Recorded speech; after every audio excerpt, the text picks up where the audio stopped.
Mike Tyson ever stepped into the MMA cage, he'd probably look a lot like Melvin Manhoef. Here is the 2006 finalist to the K1 Heroes Light Heavyweight Tournament. Here is the hard-hitting... This man was pure chaos wrapped in muscle and fury. Born in Suriname but raised in the Netherlands, Manhoef made a name for himself not just as a fighter, but as a walking, breathing highlight reel. Whether it was kickboxing or MMA, one thing never changed. When Melvin entered the ring, someone was getting slept. He's a former It's Showtime middleweight champion in kickboxing and held the Cage Rage Light Heavyweight title in MMA. But it's not about the belts with this guy, it's about the way he won. Melvin fought everywhere. Bellator, Strikeforce, K1, Dream, 1FC, Rings, KSW. He didn't just stick to one scene. He owned every stage he stepped on. And when it came to knockouts, nobody did it like him.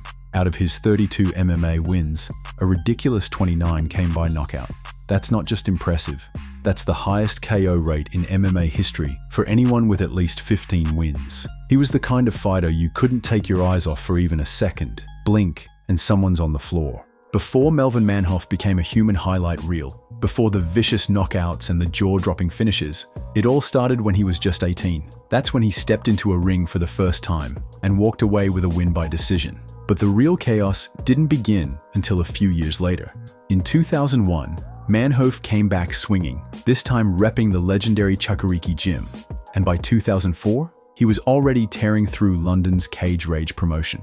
The dude didn't just show up, he took over. At Cage Rage 13, he flattened Fabio Piemonte to claim the light heavyweight belt, and then held onto it like a pit bull for nearly 2 years. But Manhoef wasn't done climbing. In 2006, he made the jump to Heroes, the MMA side of K1, and wasted zero time making an impact. His debut, a first-round TKO over Shungo Oyama. Clean, clinical, and brutal. Just how Melvin liked it. If you love boxing, make sure to hit that subscribe button and stay tuned for more. By early 2012, Melvin Manhoef was already feared for his explosive power, but when he signed with One Fighting Championship, things were about to get even crazier. He was scheduled to headline 1FC3 against the seasoned Renato Sobral. Fans were hyped, but at the last minute, Sobral pulled out and Manhoef stepped in against Yoshiyuki Nakanishi instead. What should have been another war ended abruptly. A freak leg injury in the first round forced the fight into a no contest, but that didn't slow him down. Manhoef came back with a vengeance. On October 6, 2012, he flatlined Ryo Kawamura.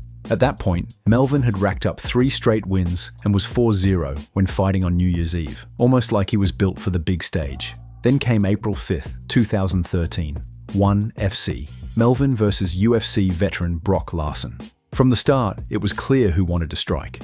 Manhoef dominated the stand-up, even had Larson running from him at one point. But in the last 2 rounds, Larson stuck to the ground game, and Melvin was repeatedly taken down. The judges gave it to Larson by unanimous decision.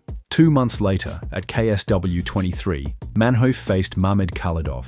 Another tough night, another tough loss, but the warrior spirit never left. In November, he threw down with Zabit Samedov in Moscow in the semi-finals of a stacked 205-pound kickboxing tournament at Legend 2, Invasion. It went the distance, and Samedov edged out a unanimous decision. Still, Melvin wasn't done delivering violence. On April 27th, he returned for a long-awaited rematch with Evangelista Santos, this time at welterweight, his first fight at 170 pounds. The outcome? Classic Manhoef. A brutal TKO in the first round. Just pure chaos from the opening bell. But even the most feared knockout artists have their off nights. During the Glory 15 Istanbul broadcast, the hype was real. It was officially announced that Melvin Manhoef would be stepping into the Glory 17, Los Angeles, last man standing tournament. 8 elite middleweights, 1 night, 1 champion. And with Manhoef's reputation as a human wrecking ball, fans were expecting absolute chaos when he touched down in Inglewood, California on June 21, 2014. But the night didn't go as planned. In the quarterfinals, he faced off against Philip Verlinden, a technically sharp striker who came in with a game plan. Early in round 1, Verlinden caught Melvin clean with a head kick, dropping the Dutch destroyer to the canvas. Manhoef battled back, but the damage was done. After 3 hard rounds, the judges handed Verlinden a majority decision win. And just like that, Melvin's night was over. No highlight reel KO this time, but that's the fight game. especially when you're constantly going to war with the best. On July 21st of that year, Bellator MMA made headlines by signing both Paul Daly and Melvin Manhoef. It didn't take long for Manhoef to make his mark. In his Bellator debut at Bellator 125, he faced Doug Marshall in a middleweight bout and wasted no time. The moment the cage door closed, Manhoef went to work, knocking Marshall out cold in the very first round. But in the fight game, highs are often followed by harsh reminders. At Bellator 131, Manhoef squared off against Glory kickboxing veteran Joe Schilling. After a dominant first round where Manhoef dropped Schilling twice, the tide turned. In the second round, Schilling landed a brutal counter that knocked Manhoef out, proving once again that in MMA, all it takes is one shot. Still, Manhoef wasn't done. He returned to the cage against Alexander Shlemenko at Bellator 133. It ended with another knockout loss early in the second round, but the drama didn't stop there. Shlemenko failed his post-fight drug test, testing positive for elevated testosterone levels. The result was officially changed to a no contest, but for Manhoef, the sting of that knockout still lingered. Undeterred, Manhoef chased gold. On May 20th, 2016, he challenged Rafael Carvalho for the Bellator Middleweight World Championship at Bellator 155. After 5 hard-fought rounds, the judges awarded Carvalho a controversial split decision victory. Even Bellator commentator Jimmy Smith called it one of the worst decisions he had seen. Every media outlet scored the fight for Manhoef, but it didn't matter.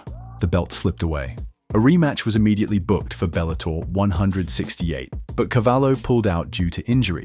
They finally ran it back at Bellator 176, where Carvalho defeated Manhoef in the 4th round with a vicious head kick. After that, Manhoef returned to his kickboxing roots. He faced Remy Bonjasky for the 4th time, and after 3 previous losses, Manhoef finally got his win, earning a decision victory. He closed that chapter and officially retired from kickboxing to focus entirely on MMA. In May 2018, Bellator and Manhoef agreed to a new multi-fight deal. His comeback continued at Bellator 223, where he faced Kent Kauppinen after more than 2 years away from MMA. Manhoef looked sharp and disciplined, securing a unanimous decision win. Later that year, he headlined Bellator Milan against Yannick Bahati. It was vintage Manhoef, fast, explosive, and violent. He ended the fight in the first round with a technical knockout, earning a 2-fight contract extension. Manhoef was then scheduled to face Simon Biong at Bellator 248, but plans shifted. Instead, he met Corey Anderson at Bellator 251. That bout didn't go his way. Anderson overwhelmed him, and the fight ended via TKO in the second round. But fans were still eagerly awaiting a matchup that felt like a war in the making. Melvin Manhoef versus Yoel Romero. It was first scheduled for May 2022 at Bellator 280, but Manhoef had to withdraw due to a hand injury. The fight was eventually rescheduled for September 23, 2022 at Bellator 285.